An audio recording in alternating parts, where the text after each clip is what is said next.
Subscribe now. Press the bell icon. Never miss an update. If you like videos, please like and share your friends and family. Good morning all. Mrudmai Joshi here. In today's English grammar session, let us learn change in tense for modal auxiliaries.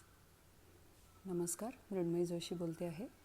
आजच्या आपल्या इंग्रजी व्याकरणाच्या पाठात आपण अप्रत्यक्ष कथनाचे रूपांतरण पाहणार आहोत, जेव्हा वाक्यात सहाय्यकारी क्रियापदे अर्थात मोडल ऑक्झिलरीज MODAL मोडल ऑक्झिलरी AUXILIARY मोडल ऑक्झिलरी अर्थात सहाय्यकारी क्रियापदे जेव्हा वापरली जातात. So let's revise the term modal auxiliaries.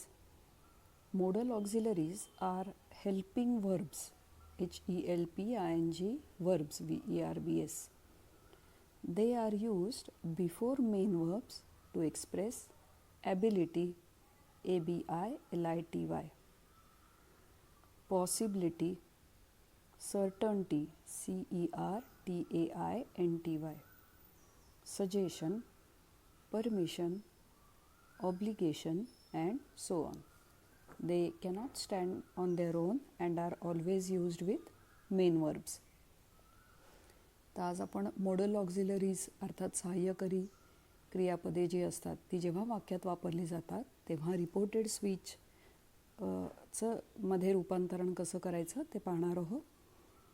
आज आपण पाहणार आहोत models can CAN, may MAY, will WILL, shall SHALL. ही चार मोडल ऑक्झिलरीज वाक्यात जर असतील तर त्याचं रूपांतरण अप्रत्यक्ष कथनामध्ये कसं करायचं ते आपण बघणार आहोत.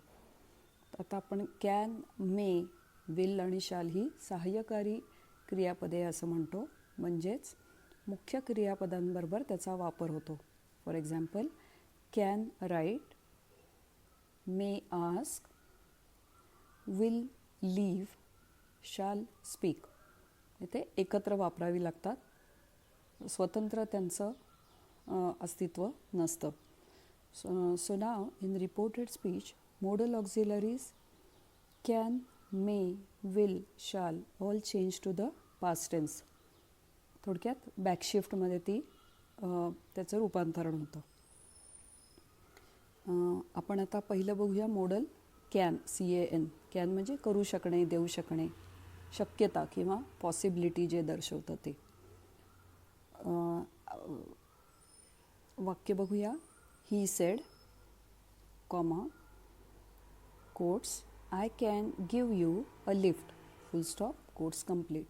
प्रत्यक्ष कथन अर्थात डायरेक्ट स्पीचमधलं वाक्य आहे. He said, comma, quotes, I can give you a lift, full stop, quotes complete.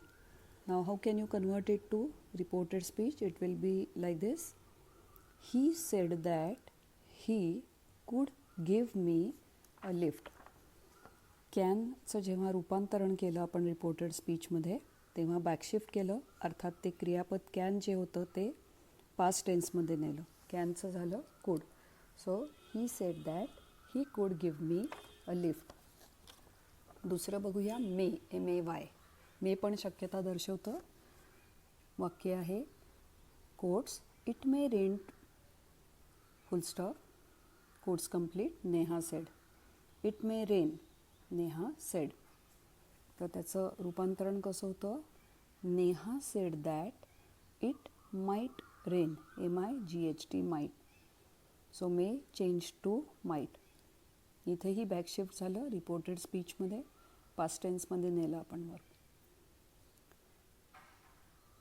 Third बघूयात will, WILL.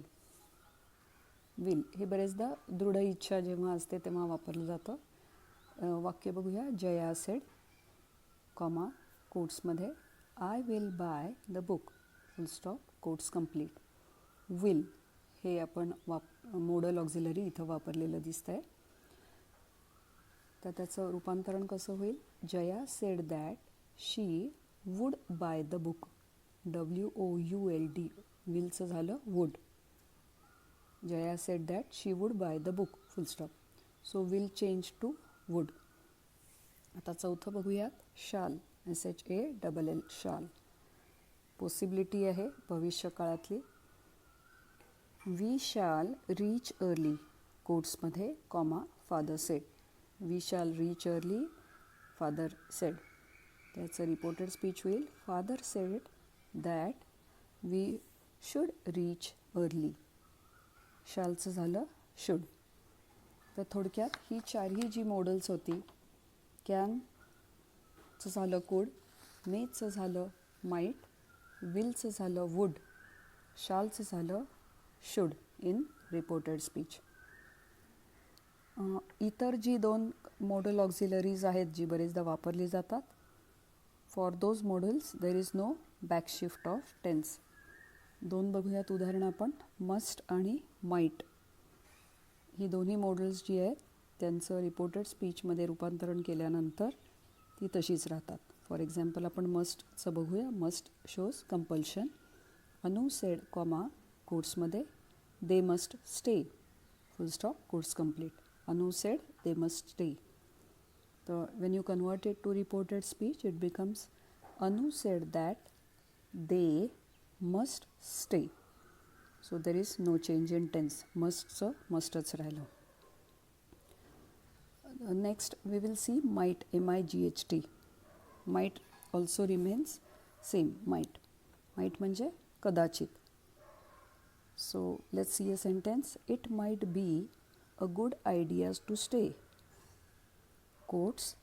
The whole sentence is in quotes. Full stop. Meera said. It might be a good idea to stay. Meera said. So when we convert this to reported speech, it becomes Meera said that it might be a good idea to stay. So might remains same. There is no backshift in tense when we convert it to reported speech. So that was all about modal auxiliaries conversion as far as reported speech is considered. So this is all for today's session. I hope you have understood it, how to convert the sentences in reported speech when modal auxiliaries are used. So if you have any difficulty, do get back to me. That's all for today. Thank you. Dhanyavad.